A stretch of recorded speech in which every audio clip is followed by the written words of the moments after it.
নারকেলের মিষ্টি পছন্দ নয় এমন ভোজন রসিক মিলবেই না। তাই এই গণেশ পুজো উপলক্ষে বানিয়ে ফেলুন নারকেলের লাড্ডু।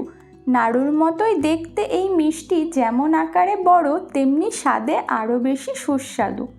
নারকেলের লাড্ডু বানানোর জন্য একটা নারকেলকে ফাটিয়ে তারপর লম্বা লম্বা করে কেটে রোদে ভালো করে শুকিয়ে নিতে হবে। এরপর নারকেলের পেছনে যে কালো অংশটা থাকে সেটাকে বাদ দিয়ে ছোট ছোট টুকরো করে নিতে হবে। এরপর একটা মিক্সিং জার নিয়ে নিয়েছি। এই জারের মধ্যে রোদে শুকানো ছোট ছোট নারকেলের টুকরোগুলো দিয়ে গ্রাইন্ড করে নিতে হবে। তো প্রথমবার গ্রাইন্ড করার পর একটা পাত্রে নামিয়ে নিয়েছি। সেম একইভাবে বাকি নারকেলগুলো আমি এখানে গ্রাইন্ড করে নিয়েছি। দেখুন দেখতে কতটা সুন্দর হয়েছে। এরপর গ্যাসে কড়াই বসিয়ে কড়াইটা প্রথমে ভালো করে গরম করে মধ্যে দিয়ে দিচ্ছি 1 চামচ ঘি।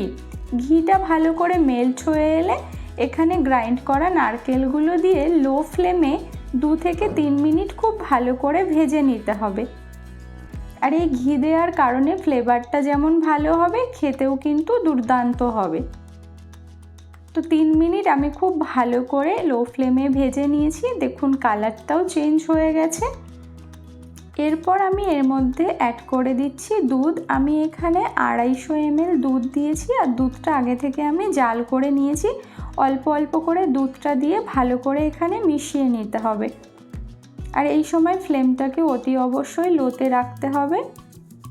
দুধটা দেওয়ার পরে খুব ভালো করে মিশিয়ে নিয়েছি। এবার আমি এর মধ্যে অ্যাড করে দিচ্ছি এলাচ গুঁড়ো। তারপর আমি দিয়ে দিচ্ছি 15টা কাজু বাদাম আমি ভালো করে গুঁড়ো করে নিয়েছি, সেটাই অ্যাড করে দিলাম। আর 10টা আমন্ডকে গুঁড়ো করে নিয়েছি। এই আমন্ড আর কাজু বাদাম দেওয়ার পরে খুব ভালো করে মিশিয়ে নিতে হবে। খুব ভালো করে মেশানো হয়ে গেলে এবার ফ্লেমটাকে মিডিয়ামে দিয়ে ভালো করে ফুটিয়ে নিতে হবে। এবার দিয়ে দিচ্ছি 1/4 কাপ গুঁড়ো দুধ। গুঁড়ো দুধটা দেওয়ার পরেও খুব ভালো করে মিশিয়ে নিতে হবে। তো এই রেসিপিটি খেতে কিন্তু দুর্দান্ত স্বাদের হয়। তো আপনারা অবশ্যই বাড়িতে ট্রাই করবেন। আশা করি আপনাদের ভীষণই ভালো লাগবে। এবার এর মধ্যে আমি দিয়ে দিচ্ছি কনডেন্স মিল্ক 1 টেবিল চামচ। প্রথমে দিয়ে দিচ্ছি, এটা ফ্রিজে ছিল তাই একটু শক্ত হয়ে গেছে। দিয়ে খুব ভালো করে মিশিয়ে নিয়ে আমি আবারও এখানে অ্যাড করে দিলাম 2 চামচ কনডেন্স মিল্ক। মিষ্টিটা আপনারা আপনাদের স্বাদ বুঝে ব্যবহার করবেন। কনডেন্স মিল্কের বদলে আপনারা কিন্তু চিনি বা গুড় ব্যবহার করতে পারেন।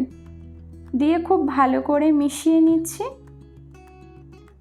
তো দেখতেই পাচ্ছেন খুব ভালো করে মিশিয়ে নিচ্ছি। এটাকে আমি হাই ফ্লেমে এবার খুব ভালো করে ফুটিয়ে নেব। তো যতক্ষণ না কড়াই থেকে একটা সুন্দর মাওয়া তৈরি হবে এবং কড়াইয়ের গা থেকে উঠে আসবে ততক্ষণ পর্যন্ত এটা হাই ফ্লেম দিয়ে ফোটাতে হবে।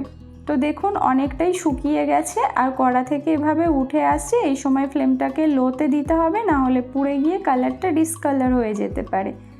দিয়ে খুব ভালো করে নেড়ে চেড়ে নিতে হবে। তো দেখতেই পাচ্ছেন একটা শক্ত মাওয়ার মতো হয়ে গেছে। তো এখানে এটা আমার একদম রেডি হয়ে গেছে। এবার আমি ফ্লেমটাকে অফ করে দেব।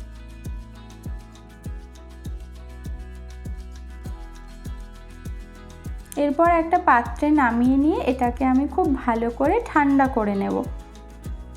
এখানে আমি নিয়েছি কিছুটা গ্রেট করা নারকেল, আমি আগে থেকেই তুলে রেখেছিলাম। এবার এটা ঠান্ডা হয়ে যাওয়ার পরে ছোট ছোট লেচি কেটে হাতের সাহায্যে চেপে চেপে নিতে হবে। তারপরে 2 হাতে ঘুরিয়ে ঘুরিয়ে লাড্ডুর শেপ দিয়ে নিতে হবে। এরপর যে আমি গ্রাইন্ড করা নারকেলটা রেখেছিলাম সেটার মধ্যে দিয়ে এভাবে হালকা করে ঘুরিয়ে ঘুরিয়ে নিলেই রেডি হয়ে যাবে নারকেলের লাড্ডু। তো দেখতেই পাচ্ছেন কতটা ইজি বানানো এটা, আর খেতে কিন্তু দুর্দান্ত স্বাদের হয়। তো আপনারা অবশ্যই রেসিপিটি বাড়িতে ট্রাই করবেন। আর ট্রাই করার পরে কেমন লাগলো আমাকে কমেন্ট বক্সে জানাতে একদম ভুলবেন না। তো দেখতেই পাচ্ছেন একে একে আমি এখানে অনেকগুলোই প্রায় লাড্ডু তৈরি করে নিচ্ছি। তো আমার রেসিপি আপনাদের কেমন লাগে অবশ্যই কমেন্ট বক্সে জানাবেন। যদি ভালো লেগে থাকে তাহলে লাইক করবেন, কমেন্ট করবেন, শেয়ার করবেন এবং আমার চ্যানেলে যদি আপনারা নতুন হয়ে থাকেন তাহলে চ্যানেলটিকে সাবস্ক্রাইব করে পাশে থাকা বেল বাটনটি অন করে রাখার অনুরোধ রইল। সবাই ভালো থাকবেন, সুস্থ থাকবেন।